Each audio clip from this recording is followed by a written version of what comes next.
Minhas mãos, nodosas e manchadas pelo tempo e pelo sol da cidade do México, percorriam o tecido de linho branco com uma familiaridade que décadas de prática me deram. O fio de seda dourada deslizava pela agulha, formando as iniciais de meu filho, Mateo, e de sua noiva, Sofia. Era um pequeno presente, um lenço de mão para o dia do casamento, uma tradição que minha própria mãe havia me ensinado. A luz da manhã entrava pela janela da minha cozinha em Coyoacán, iluminando os potes de cerâmica pintados à mão e o aroma de café de ola que pairava no ar. Eu vivia em um mundo de pequenos rituais, de gestos silenciosos, que continham todo o amor que eu não sabia mais como colocar em palavras, desde que meu Ricardo se foi. O telefone tocou, quebrando a paz da minha manhã. Era Mateo. Sua voz, sempre um bálsamo para minha alma, soava tensa. Mamá, você está bem? Sofia está um pouco estressada com os últimos detalhes. Ela quer ter certeza de que tudo sairá perfeito. Eu sorri para o telefone, imaginando meu menino, tão alto e forte, tentando mediar as ansiedades de sua noiva. Claro, mijo. Noivas são assim mesmo. Diga a ela para respirar fundo. A única coisa que importa é o amor de vocês. Houve uma pausa do outro lado da linha. Eu sei, mamá. É que ela tem uma visão muito específica de como tudo deve ser. Moderna, sabe? Minimalista. Eu entendi a mensagem não dita. Minhas ideias, meus bordados, minhas tradições, tudo isso pertencia a um mundo que Sofia considerava antiquado. Eu senti uma pequena pontada no peito, mas a afastei rapidamente. Era o dia deles, não o meu. Meu papel era amar, apoiar e permanecer nas sombras, como uma árvore antiga que oferece seu frescor sem pedir nada em troca.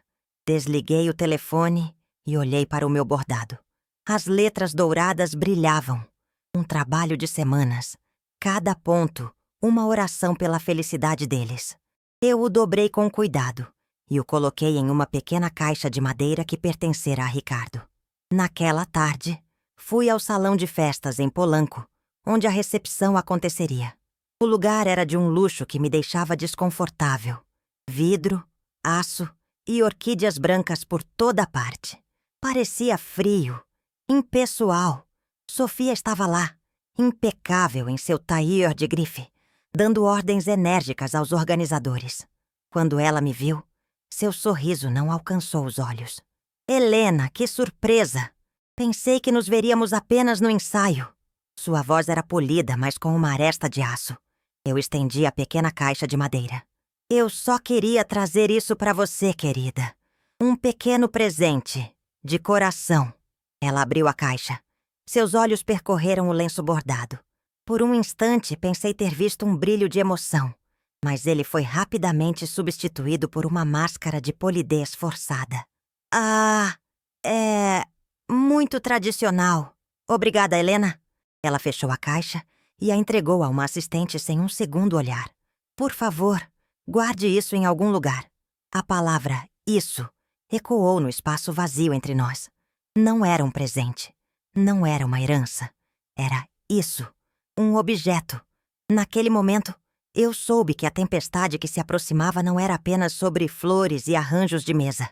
Era sobre o meu lugar neste novo mundo que meu filho estava construindo. Um mundo onde talvez não houvesse mais espaço para os meus bordados. O dia do ensaio do casamento chegou com um céu cinzento sobre a cidade. Um reflexo perfeito do meu estado de espírito. Eu vesti meu melhor vestido, um azul marinho que Ricardo dizia que fazia meus olhos brilharem, e prendi meu cabelo grisalho em um coque elegante. Eu queria parecer serena, inabalável, a matriarca sábia que todos esperavam que eu fosse. Mas por dentro, meu coração era um nó de incertezas. A forma como Sofia descartou meu presente ainda me assombrava. Não era pelo lenço em si, mas pelo que ele representava. Minha história, meu amor, minha mão estendida sendo deixada no vazio. Quando cheguei à igreja, uma bela paróquia colonial no coração da cidade, a família de Sofia já estava lá. Eram pessoas elegantes, que falavam baixo e riam de forma contida. Senti-me como uma peça de artesanato rústico, em uma galeria de arte moderna. Seus pais me cumprimentaram com uma cordialidade distante. É um prazer finalmente conhecê-la, Helena. Sofia fala muito de você. A pausa antes do muito foi quase imperceptível, mas eu a senti como um golpe físico. O que ela realmente dizia sobre mim quando eu não estava por perto? Mateo veio ao meu encontro e me abraçou com força. Mamá, você está linda. Seu abraço era meu porto seguro. Mas notei a maneira como seus olhos buscavam a aprovação de Sofia, do outro lado da nave. Ele estava dividido, meu pobre filho, tentando construir uma ponte entre dois continentes que se afastavam cada vez mais. Sofia se aproximou, forçando um sorriso. Helena, que bom que chegou. Estávamos prestes a começar.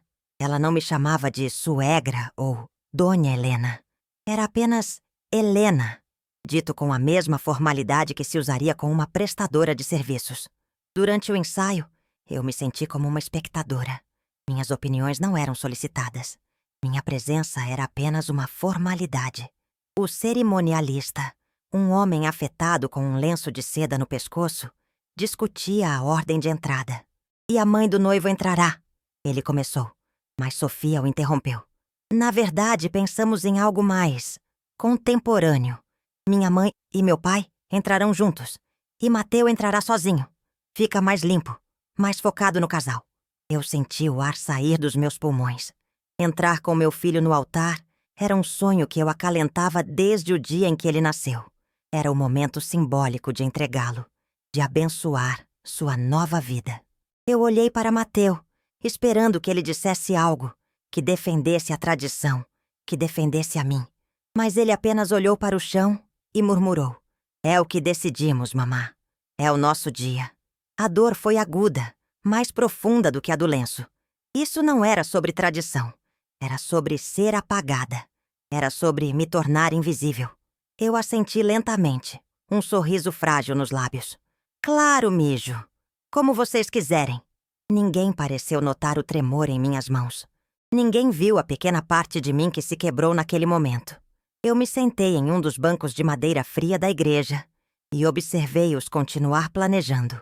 Minha ausência na procissão, já uma realidade aceita. As palavras que eu não disse, os protestos que engoli, pesavam em minha garganta como pedras. No dia seguinte, o dia do casamento, a casa parecia grande e vazia demais. O sol da manhã entrava com uma alegria que não encontrava eco em meu coração. Eu preparei meu café, o ritual de sempre, mas o sabor era de cinzas na minha boca. Sobre a minha cama estava o vestido que eu havia planejado usar. Era um modelo de renda feito por uma costureira amiga, em um tom de verde jade, minha cor favorita. Ricardo sempre dizia que me fazia parecer uma rainha, mas agora, olhando para ele, eu só via uma senhora tentando se encaixar em uma festa que não era sua. Lembrei-me de uma conversa que tive com Sofia algumas semanas antes. Estávamos em uma boutique caríssima em Santa Fé, onde ela provava vestidos de noiva. Eu estava maravilhada com sua beleza, com a forma como a seda e o cetim a transformavam. Em um momento de entusiasmo, eu comentei. Estou pensando em usar um vestido verde jade. Foi a cor que usei no casamento da minha sobrinha. E Ricardo adorava. O rosto de Sofia se contraiu por uma fração de segundo. Verde?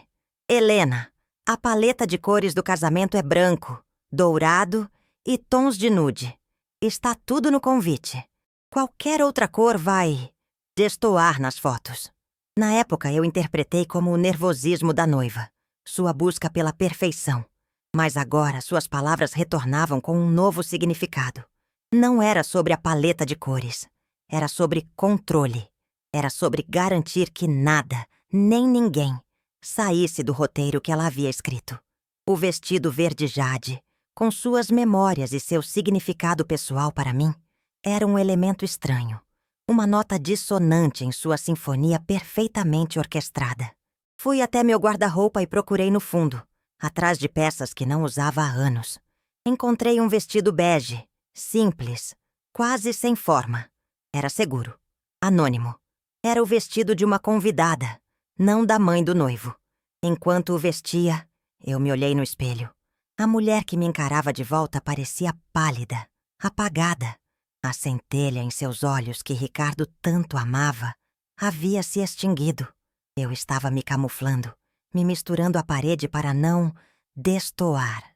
E a pergunta que me assaltou foi: desde quando amar meu filho significava apagar a mim mesma? Peguei a pequena caixa com o lenço bordado e a coloquei na minha bolsa. Eu a levaria, não como um presente a ser entregue, mas como um lembrete. Um lembrete das minhas mãos, da minha história, da mulher que eu era antes de me tornar apenas a mãe de Mateo. Ao sair de casa, tranquei a porta e olhei para os meus vasos de gerânios na varanda. Flores vibrantes e cheias de vida. Eu as regava todos os dias. Cuidava delas com amor. Por que eu não estava me dando o mesmo cuidado? Aquele pensamento, pequeno e frágil como um broto, começou a fincar raízes em minha mente. Talvez o problema não fosse o vestido, mas a pele em que eu não me sentia mais confortável. A cerimônia na igreja foi linda e dolorosa em igual medida. Ver meu Mateo no altar, tão bonito e feliz, encheu meu coração de um orgulho imenso. Mas vê-lo entrar sozinho, enquanto eu assistia de um banco na primeira fila, foi como ter um pedaço de mim arrancado. Eu sorri, aplaudi, chorei nos momentos certos. Desempenhei meu papel com a perfeição de uma atriz veterana. Ninguém poderia adivinhar a turbulência dentro de mim. A recepção em Polanco era um espetáculo de opulência. Lustres de cristal, cascatas de flores brancas e um exército de garçons servindo champanhe. Senti-me ainda mais deslocada em meu vestido bege. Era como se a cor da minha roupa fosse a cor da minha alma naquele momento. Neutra, desbotada, invisível. Eu me sentei em uma mesa designada para parentes distantes, embora estivesse a poucos metros da mesa principal. Era uma mensagem clara. O momento do brinde chegou. O pai de Sofia fez um discurso polido sobre negócios e alianças. A mãe dela falou sobre a infância perfeita de sua filha. Então, foi a vez de Mateo. Ele se levantou, olhou para Sofia com uma adoração que me cortou o fôlego e disse as palavras que todo pai e mãe sonham em ouvir sobre o caráter e o bom coração de seu filho. No final, ele levantou a taça. E um brinde à minha mãe, Helena, que me ensinou tudo sobre o amor incondicional. Os olhos de todos se voltaram para mim. Senti o calor da atenção, um misto de gratidão e desconforto. Sofia, ao lado dele, tinha um sorriso congelado no rosto. Mais tarde, durante a festa, enquanto a música tocava alta e os convidados dançavam, eu vi uma oportunidade. A fotógrafa estava montando uma foto da noiva com sua mãe e avó. Era um momento íntimo. Eu me aproximei timidamente, segurando a pequena caixa de madeira. Sofia, querida, eu pensei... Talvez você pudesse usar o lenço para achar foto. Como algo... antigo. Uma tradição. Foi como se eu tivesse acendido um pavio. O sorriso de Sofia desapareceu. Seus olhos faiscaram com uma fúria gelada que eu nunca tinha visto. Ela agarrou meu braço, suas unhas cravando em minha pele, e me puxou para um canto mais afastado, perto da cozinha. Sua voz era um sussurro sibilante e venenoso. O que você está tentando fazer? Me envergonhar? Com esse pano velho e empoeirado? Eu recuei chocada. Não, querida, eu só pensei... Você não pensou! Ela me cortou, sua voz subindo de tom. Você sempre faz isso, sempre tentando inserir suas coisinhas, suas tradições, seu mundo que não existe mais. Esta é a minha festa, o meu casamento, meu dia. A música pareceu parar. Algumas pessoas próximas se viraram para olhar. O rosto de Sofia estava vermelho, transfigurado pela raiva. E então, ela disse as palavras que selariam tudo. Ela gritou para que todos ouvissem. Você precisa entender de uma vez por todas, Helena. Você não é minha família. Você é apenas a mãe do meu marido. Um apêndice. Uma obrigação. E eu não vou deixar você estragar meu dia perfeito. O silêncio que se seguiu foi absoluto. Cada palavra era como um caco de vidro em meu coração. Eu fiquei ali paralisada, o lenço bordado em minhas mãos trêmulas. O mundo inteiro parecia ter parado para testemunhar minha humilhação. Naquele instante, o salão de festas luxuoso desapareceu. O som da música, os rostos chocados dos convidados, a figura furiosa de Sofia, tudo se transformou em um zumbido distante. O que restou foi o eco daquelas palavras. Você não é minha família. Elas ricochetearam dentro de mim, quebrando as paredes frágeis que eu havia construído ao redor do meu coração. Humilhação era uma palavra fraca para descrever o que eu senti. Foi um apagamento, uma aniquilação da minha identidade, do meu papel, do meu amor. Eu vi Mateu correndo em nossa direção, seu rosto uma máscara de pânico e confusão. Ele começou a dizer algo. Sofia, mamá, o quê? Mas eu não conseguia ouvir. Meus pés se moveram por conta própria. Eu me virei sem dizer uma palavra e caminhei para fora do salão. Eu não corri. Eu andei com uma lentidão deliberada. Cada passo uma afirmação silenciosa de que eu ainda existia, mesmo que tivessem acabado de me declarar inexistente. Senti os olhares em minhas costas, mas não me virei. Lá fora, o ar frio da noite na cidade do México foi um choque bem-vindo, limpando a névoa da minha mente. Eu chamei um táxi. O motorista, um senhor de bigode grisalho, perguntou para onde íamos. Eu dei meu endereço em Coyoacán, minha voz soando estranha e distante aos meus próprios ouvidos. Durante todo o trajeto, eu segurei a pequena caixa de madeira com o lenço dentro. Minhas juntas estavam brancas de tanta força. Não era mais um presente. Era a única prova tangível que eu tinha daquele dia. A relíquia da minha própria crucificação. Ao chegar em casa, o silêncio me acolheu como um velho amigo. A casa que antes parecia vazia, agora era um santuário. Eu tirei o vestido bege insípido e o joguei no chão. Vesti meu pijama de algodão. O tecido macio, um consolo para a minha pele. Fui até a cozinha e preparei um chá de camomila. Minhas mãos tremendo tanto que a água quente quase derramou. Sentei-me à minha mesa de madeira, a mesma onde eu havia bordado as iniciais douradas, e finalmente me permiti desmoronar. As lágrimas não eram altas ou histéricas. Eram silenciosas, quentes e intermináveis. Elas caíam sobre a madeira formando pequenas poças escuras.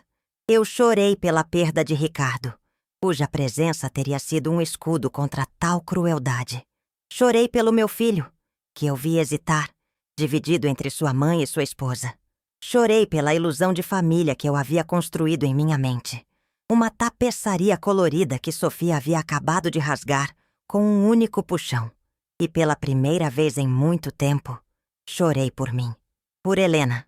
Pela mulher que havia se encolhido tanto para caber em espaços pequenos, que quase desapareceu por completo. Naquela noite, na solidão da minha cozinha, em meio ao aroma de camomila, eu senti que havia chegado ao fundo do poço. O que eu não sabia era que o fundo do poço é o lugar mais sólido para se tomar impulso. Os dias que se seguiram ao casamento foram um borrão de silêncio.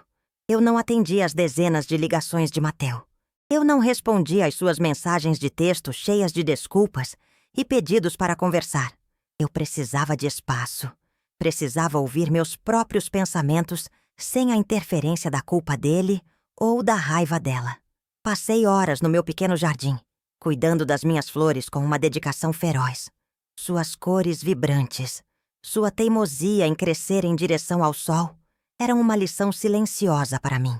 Cerca de uma semana depois, eu me senti sufocada pelas 4 paredes da minha casa. Decidi fazer algo que não fazia há anos. Sair sozinha, sem propósito, apenas para caminhar. Fui para o centro de Coyoacán, com suas ruas de paralelepípedos e casas coloridas. O ar estava impregnado com o cheiro de elotes assados e a música de um violonista de rua. Senti uma pequena fagulha de vida retornar a mim. Entrei em um café charmoso que eu nunca havia notado antes, escondido em uma viela. O lugar era aconchegante, com paredes de tijolos aparentes, livros espalhados pelas prateleiras e o aroma rico de grãos de café recém-moídos. Pedi um chocolate quente e um pedaço de pão de elote e me sentei em uma mesinha perto da janela. Pela primeira vez em dias, Eu não estava pensando no casamento, em Sofia ou em Mateu. Eu estava apenas existindo, observando as pessoas passarem, o jogo de luz e sombra nas folhas das árvores. Foi então que um homem na mesa ao lado, que lia um livro de Octávio Paz, se virou para mim. Ele tinha cabelos prateados, olhos gentis e um sorriso que parecia carregar histórias. "Perdão por interromper", ele disse com uma voz calma e profunda. "Mas vejo que pediu o pão de elote. É o melhor da cidade, não acha?" Fiquei surpresa com a abordagem, mas não me senti ameaçada. Havia uma bondade genuína em seu olhar. Eu sorri. Um sorriso verdadeiro. O primeiro em muito tempo. Eu não sabia. É a minha primeira vez aqui. Mas devo concordar, é delicioso. Começamos a conversar. Seu nome era Javier. Ele era um professor de história aposentado que morava no bairro há mais de 40 anos. Falamos sobre livros, sobre a beleza de Coyoacán, sobre as mudanças na cidade. Ele me perguntou sobre o que eu gostava de fazer. Hesitante, mencionei meus bordados. Seus olhos se iluminaram. Isso é uma arte maravilhosa. A arte de contar histórias com fios. Requer paciência, precisão e uma alma cheia de beleza. Ninguém nunca havia descrito meu hobby daquela forma. Para a maioria, era apenas um passatempo de senhora. Para Javier, era arte. Conversamos por quase 2 horas. Quando me levantei para ir embora, ele disse: "Helena, foi um prazer imenso. Eu venho aqui todas as quartas-feiras. Se algum dia sentir vontade de ter uma boa conversa e comer o melhor pão de elote da cidade novamente, eu estaria aqui." Ele não pediu meu telefone. Não foi insistente. Foi um convite aberto, gentil e respeitoso. Ao caminhar para casa, senti uma leveza que não sentia há anos. Não era sobre romance. Era sobre ser vista, ser ouvida, ser tratada não como a mãe de alguém ou a viúva de alguém, mas simplesmente como Helena. Uma mulher com gostos, opiniões e uma alma cheia de beleza. Aquela conversa foi a primeira chuva fina, após uma longa e devastadora seca. A quarta-feira seguinte chegou com uma mistura de ansiedade e expectativa. Eu me debati durante toda a manhã. Ir ou não ir? E se ele não estivesse lá? E se estivesse, o que diríamos? Parecia bobagem, uma hesitação de adolescente. Eu era uma mulher de 65 anos, mas meu coração batia como se eu tivesse 15. Finalmente decidi ir. Vesti um vestido floral, um pouco mais alegre que minhas roupas habituais, e até passei um pouco de batom. Olhei-me no espelho e vi um brilho nos meus olhos que a tristeza havia roubado. Javier estava lá, na mesma mesa, com outro livro. Quando ele me viu, abriu um sorriso tão caloroso que todo o meu nervosismo se dissipou. "Helena, que alegria!" A conversa fluiu ainda mais facilmente do que da primeira vez. Ele me contou sobre suas viagens, sobre seus anos lecionando na UNAM. Eu lhe contei sobre Ricardo, sobre como nos conhecemos, sobre a vida que construímos juntos. Falar dele com Javier não foi doloroso. Foi como abrir um álbum de fotos antigo com um novo amigo, compartilhando memórias preciosas, sem o peso do luto. Nossas quartas-feiras no café se tornaram um ritual sagrado. Era o meu espaço, meu tempo. Aos poucos, os encontros se estenderam para além do café. Demos longas caminhadas pelo Parque México, admirando a arquitetura Art Deco. Visitamos a Casa Azul de Frida Kahlo, e Javier me contou detalhes históricos que tornaram a visita ainda mais fascinante. Ele me ouvia, de verdade. Quando eu falava sobre Mateu, ele entendia a complexidade do meu amor e da minha dor. Quando eu falava sobre minhas inseguranças, ele não oferecia soluções fáceis, mas um ombro amigo e uma perspectiva sábia. Um sábado à noite, ele me convidou para ir a um pequeno salão de dança no bairro Roma, um lugar que tocava danzón e boleros antigos. Meu primeiro instinto foi recusar. "Javier, eu não danço há 20 anos, desde que Ricardo adoeceu." Ele pegou minha mão suavemente. "Helena, a música ainda está dentro de você. Só precisa de um convite para sair." Naquela noite, Eu me senti viva de uma forma que pensei que nunca mais sentiria. O salão era mágico, cheio de casais de todas as idades, girando sob as luzes fracas. Quando Javier me conduziu para a pista, meu corpo se lembrou. Os passos, o ritmo, a alegria de se mover com a música. Ele era um cavalheiro, guiando-me com firmeza e delicadeza. Enquanto dançávamos um bolero lento, ele se inclinou e sussurrou em meu ouvido. Você vê? A rainha ainda sabe todos os seus movimentos. Naquele momento, sob as luzes do salão de dança, eu não era a mãe humilhada ou a viúva solitária. Eu era Helena, uma mulher que estava reaprendendo a dançar, tanto na pista quanto na vida. Foi um renascimento amoroso, não apenas por Javier, mas principalmente por mim mesma. Meu filho, Mateo, não era tolo. Ele percebeu a mudança em mim. Eu não atendia mais suas ligações com uma voz cansada. Eu parecia mais ocupada, mais feliz. A culpa e a preocupação o corroíam. Finalmente ele apareceu na minha porta sem avisar, em uma tarde de domingo. Sofia estava com ele. Era a primeira vez que eu a via desde o casamento. Ela parecia menor, menos imponente, e havia olheiras sob seus olhos. Eles entraram na minha sala de estar, o ar pesado com tudo o que não havia sido dito. Mateo começou, sua voz carregada de remorso. Mamá, me perdoe. Eu deveria ter dito algo. Eu deveria ter defendido você. Eu congelei. Fui um covarde. Eu olhei com todo o amor que sentia por ele. Mateo, você estava em uma posição impossível. Eu entendo. Então Sofia falou. Sua voz era baixa, quase inaudível. Helena, o que eu fiz foi imperdoável. Eu estava tão estressada, tão obcecada com a perfeição, que me transformei em um monstro. Não há desculpa para as palavras que eu usei. Ela não conseguia me olhar nos olhos. Seu pedido de desculpas parecia sincero, nascido do arrependimento.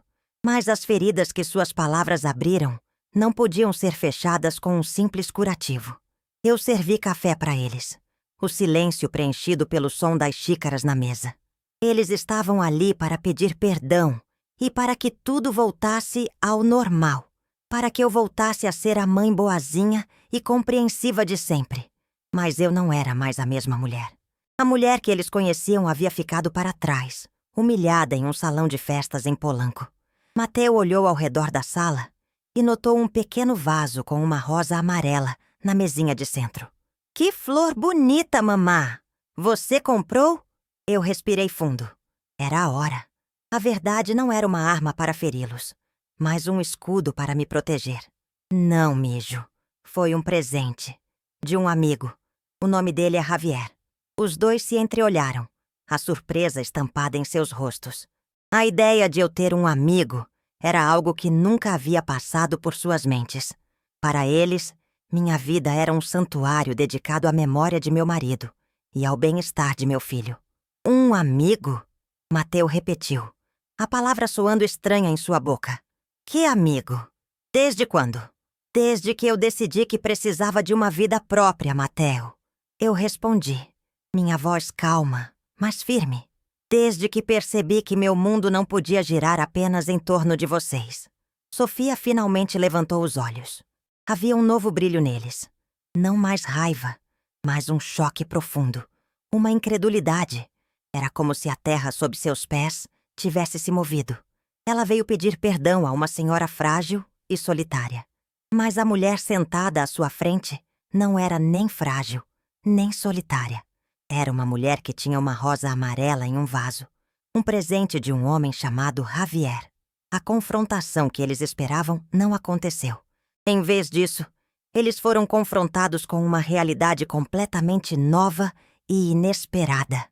A minha autonomia. O silêncio na minha sala de estar era denso, quase palpável. Mateo e Sofia me olhavam como se eu fosse uma estranha, como se eu tivesse acabado de revelar um lado meu que eles nunca souberam que existia.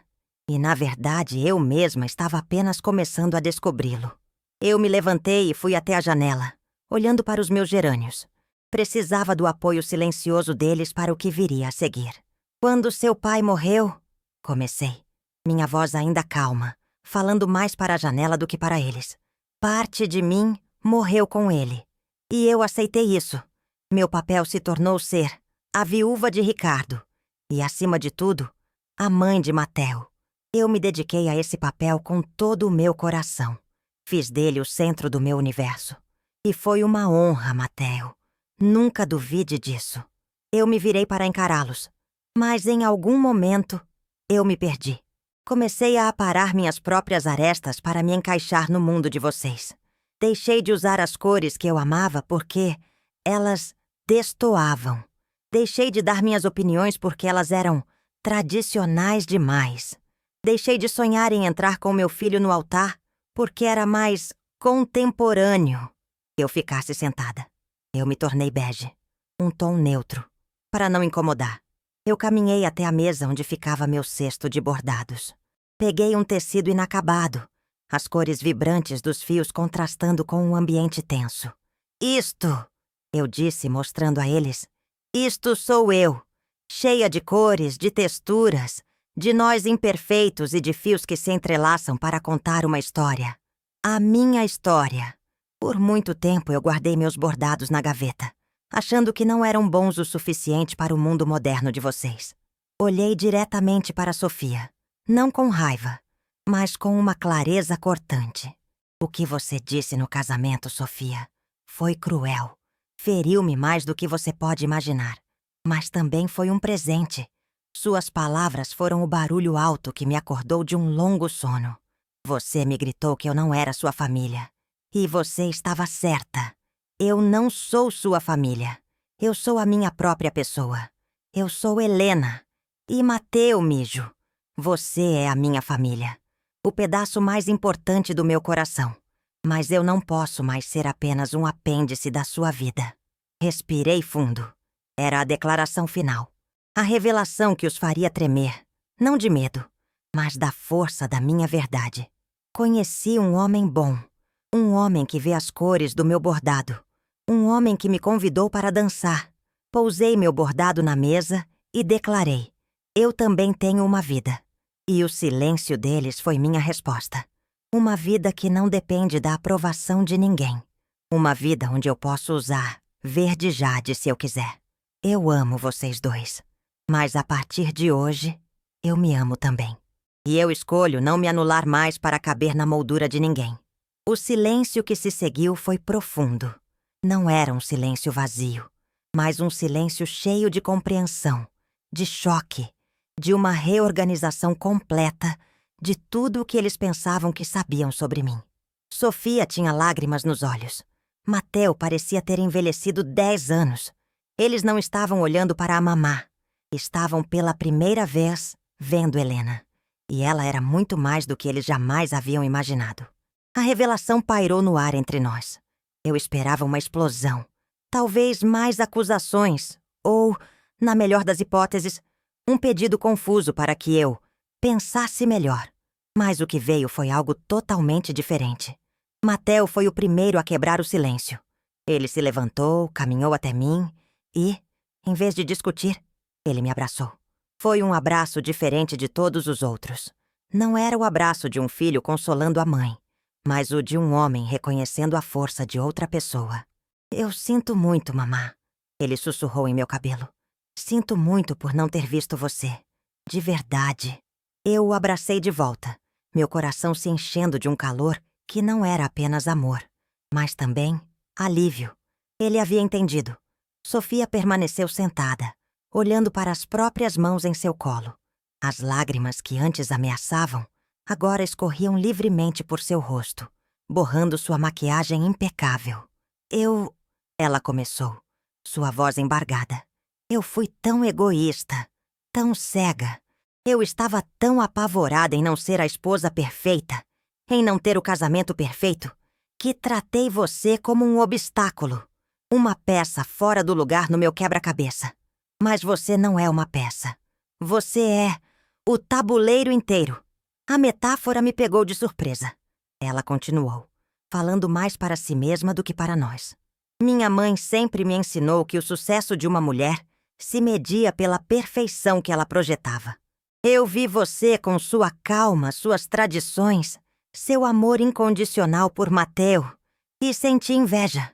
Senti como se nunca pudesse alcançar isso. Então, em vez de aprender com você, eu tentei te apagar. Foi mais fácil do que admitir minhas próprias inseguranças. Era uma confissão crua e dolorosa.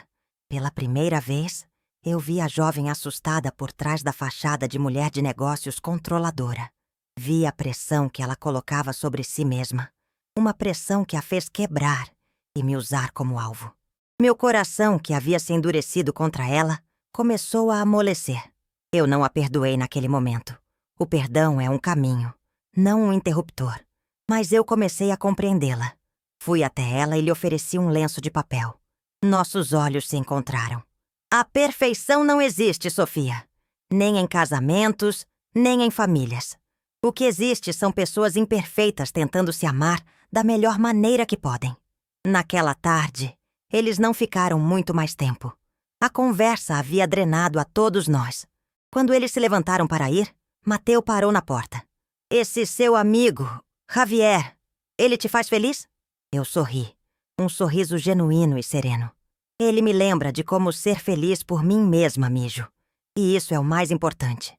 Mateo assentiu, um olhar de profundo respeito em seu rosto. Quando eles saíram, a casa não pareceu vazia. Pareceu limpa, como se uma longa e pesada tempestade tivesse finalmente passado, lavando a poeira e deixando para trás um ar fresco e a promessa de um céu claro. O desgelo havia começado, não com promessas grandiosas, mas com a frágil e poderosa semente da verdade. Nas semanas seguintes, uma nova dinâmica começou a se estabelecer, lenta e cuidadosamente, como os primeiros passos de um dançarino reaprendendo uma coreografia. Mateo me ligava, não por obrigação, mas para perguntar genuinamente como eu estava. Ele me contava sobre seu trabalho, mas também perguntava sobre meus dias, sobre meus passeios com Javier, sobre meus novos projetos de bordado. Ele estava aprendendo a me ver como uma pessoa inteira. Sofia me enviou um buquê de girassóis, minhas flores favoritas, com um bilhete simples. Para iluminar seus dias, assim como você deveria ter iluminado o meu, com amor e arrependimento, Sofia. Foi um gesto pequeno, mas significativo. Eu não respondi imediatamente. Eu precisava que minhas ações fossem guiadas pela sinceridade, não pela convenção social. Enquanto isso, meu relacionamento com Javier florescia em um ritmo tranquilo e natural. Ele não era um substituto para Ricardo. Era uma nova melodia em minha vida. Com ele, eu descobri que o amor na terceira idade não é uma versão desbotada do amor juvenil. É mais rico, mais profundo. É um amor que não tem a pressa de construir um futuro, mas a calma de apreciar o presente. É um amor entre duas pessoas completas, que não buscam no outro uma metade que falta, mas um companheiro de jornada. Uma tarde, Javier e eu estávamos sentados em um banco no Zócalo, observando o movimento da praça. Ele pegou minha mão. Helena, eu não sou um homem de rodeios. Os anos que me restam são preciosos demais para serem desperdiçados com hesitações. Eu me apaixonei por você, pela sua força, pela sua delicadeza, pela forma como seus olhos brilham quando você fala de algo que ama. Eu não quero te pressionar, mas quero que saiba que meu desejo é construir uma vida ao seu lado. Uma parceria. Suas palavras encheram meu coração de uma alegria imensa. Era tudo o que eu secretamente desejava. Mas a Helena de antes teria se jogado em seus braços sem pensar, feliz por ser salva da solidão. A nova Helena, a mulher que havia encontrado sua própria voz, sabia que precisava fazer uma escolha consciente. Javier, eu disse, virando-me para olhá-lo nos olhos. Eu também estou me apaixonando por você, cada dia mais. Mas preciso que você entenda. Eu não estou procurando um salvador. Passei por uma grande transformação. Aprendi a ser a protagonista da minha própria história. O que eu quero é um parceiro. Alguém que caminhe ao meu lado, não na minha frente. Alguém que dance comigo, mas que também me dê espaço para dançar sozinha quando eu precisar. Ele sorriu. O sorriso mais lindo que eu já vi. Helena, Eu não gostaria que fosse de outra maneira. Eu não me apaixonei por uma mulher que precisa ser salva. Eu me apaixonei pela heroína. Naquele momento, eu soube. Não era um conto de fadas. Era a vida real, com suas imperfeições e suas belezas. E eu estava escolhendo entrar nela, de mãos dadas com um homem que me admirava. Mas, o mais importante, de mãos dadas comigo mesma. 6 meses se passaram. O cenário é a minha casa em Coyoacán, em um domingo ensolarado. A mesa do meu quintal está posta, não com a formalidade de um evento, mas com o calor de um lar. Há uma toalha de mesa colorida, bordada por mim, pratos de cerâmica de Talavera. E no centro, um vaso com gerânios vermelhos vibrantes. O aroma de mole poblano que eu e Javier cozinhamos juntos flutua no ar. Mateu e Sofia chegam. O abraço que trocamos é genuíno, sem arestas. Sofia me entrega um pequeno presente. É um conjunto de fios de seda de Oaxaca, nas cores mais lindas que já vi. Eu pensei que você gostaria, ela diz. E pela primeira vez, eu sei que ela realmente pensou em mim, em Helena. Sentamo-nos à mesa, nós 4. A conversa flui fácil, leve. Mateu fala sobre um novo projeto. Sofia conta sobre uma aula de cerâmica que começou a fazer, suas mãos agora familiarizadas com a imperfeição da argila. Javier conta histórias de suas viagens, fazendo todos rirem. E eu falo sobre meus planos, sobre uma pequena exposição de bordados que estou organizando com outras artesãs do bairro, sobre uma viagem que Javier e eu estamos planejando para a costa. Eu olho para a cena. Meu filho, feliz e mais maduro. Minha nora, mais suave e mais real. O homem que amo ao meu lado, segurando minha mão por baixo da mesa. E eu no centro de tudo, não como uma serva silenciosa, mas como a matriarca de uma nova família. Uma família redefinida, não pelo sangue ou pela obrigação, mas pelo respeito, pela compreensão e por uma escolha consciente de amar. A humilhação no casamento não foi o fim da minha história. Foi o prólogo. Foi o evento cataclísmico que me forçou a sair das sombras e a reivindicar minha própria luz. A felicidade não foi algo que me deram, mas algo que eu construí, ponto por ponto, como um dos meus bordados. Enquanto sirvo o mole, Sofia me olha e diz: Helena, este é o melhor mole que já comi. Eu sorrio para ela, um sorriso que vem do fundo da alma. O segredo, eu digo, é não ter medo de usar todos os temperos. E sei que não estamos falando apenas de comida. Inscreva-se e ative o sininho para receber nossas histórias todo dia.